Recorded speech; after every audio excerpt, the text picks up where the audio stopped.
কে কি দাবি জানাচ্ছে আমরা শুনবো, কথা বলবো কৃষ্ণেন্দুর সঙ্গে। কারণ কৃষ্ণেন্দু, এইবার শরিক নির্ভর তৃতীয় মোদী সরকার গঠন হতে চলেছে এবং সেখানে মন্ত্রিত্ব নিয়ে দড়ি টানাটানি তো একটা চলছে। কৃষ্ণেন্দু, কি খবর রয়েছে তোমার কাছে? একদমই তাই। নরেন্দ্র মোদী এই প্রথমবার প্রধানমন্ত্রী হবেন যেখানে তিনি তার মোদী সরকার নয়, এনডিএ সরকারের প্রধানমন্ত্রী। এই প্রথম প্রধানমন্ত্রী হবেন যেখানে শরিক নির্ভরতা বা নির্ভরশীল প্রধানমন্ত্রী।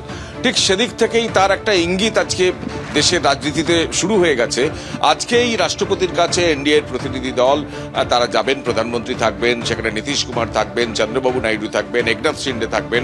তারা সরকার গঠনের দাবি করবেন এবং সব ঠিকঠাক চললে সম্ভবত রবিবার সন্ধ্যেবেলা শপথ নেবেন প্রধানমন্ত্রী পদে নরেন্দ্র মোদী। কিন্তু আজকের এই যে একজোটে একসঙ্গে রাষ্ট্রপতির কাছে যাওয়া মানেই একসঙ্গে নিরবিচ্ছিন্ন সরকার চালানো এমনটাই নয়। কারণ ইতিমধ্যে দেশের রাজধানীতে রীতিমতো জল্পনা তৈরি হয়েছে। কারণ এই শরিকি কাঁটা, তাদের আবদার, এইসব মেটাতে কার্যত হিমশিম নাজেহাল হয়ে যাচ্ছে বিজেপি। চন্দ্রবাবু নাইডু তিনি বুধবার শপথ দেবেন মুখ্যমন্ত্রী পদে, সেখানে প্রধানমন্ত্রী নরেন্দ্র মোদী যাবেন এবং তার আগে তিনি দাবি করে বসছেন যে লোকসভার স্পিকার পদে যেন তাদের দলের কেউ থাকেন। তুমি জানো যে বালাজাগি যখন স্পিকার ছিলেন তিনিও তেলেগু দেশম নেতা ছিলেন, চন্দ্রবাবু নাইডুর দলেরই নেতা ছিলেন একটা সময়, তিনি স্পিকার পদ সামলেছেন।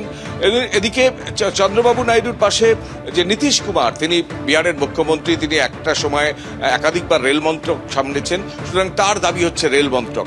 অর্থাৎ একাধিক দাবি এবং অবশ্যই দুটি রাজ্যেরই দুই মুখ্যমন্ত্রীর অবশ্যই দাবি হচ্ছে তাদের জন্য বিশেষ আর্থিক প্যাকেজ।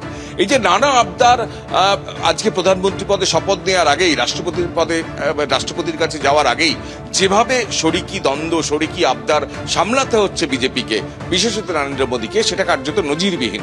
এবং আরো একটা দিকে আমাদের কৌতূহল থাকবে যে আমাদের বাংলা থেকে যারা নির্বাচিত হয়েছেন বিজেপির সাংসদ, তারা ইতিমধ্যেই এসে পৌঁছেছেন, আজকের বৈঠকে তারা থাকছেন, তাদের মধ্যে থেকে কেউ মন্ত্রিত্ব পায় কিনা। কারণ তুমি জানো যে বাংলা থেকে 18 জন এমপি নিয়েও কিন্তু পূর্ণ মন্ত্রিত্বের কেউ এখনো পর্যন্ত সুযোগ পাননি। 4 জন প্রতিমন্ত্রীর দায়িত্ব দেওয়া হয়েছিল।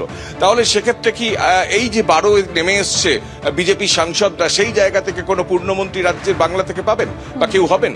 কার কাছে নাম যাবে, কার কাছে ফোন যাবে, সেটা নিয়েও একটা কৌতূহল থাকবে। সুতরাং দেশের রাজনীতিতে 1 দশক পর এই কৌতূহল, এই সাসপেন্স, এই টানাপোড়েন, এই প্রথম 1 দশক পর যেখানে সরকার গঠনের তোড়জোড় চলছে, কিন্তু সেখানে শরিকি দ্বন্দ্ব, শরিকি চাপ, শরিকি আবদার, এইসব নিয়ে প্রধানমন্ত্রী পদে বসতে হচ্ছে নরেন্দ্র মোদীকে।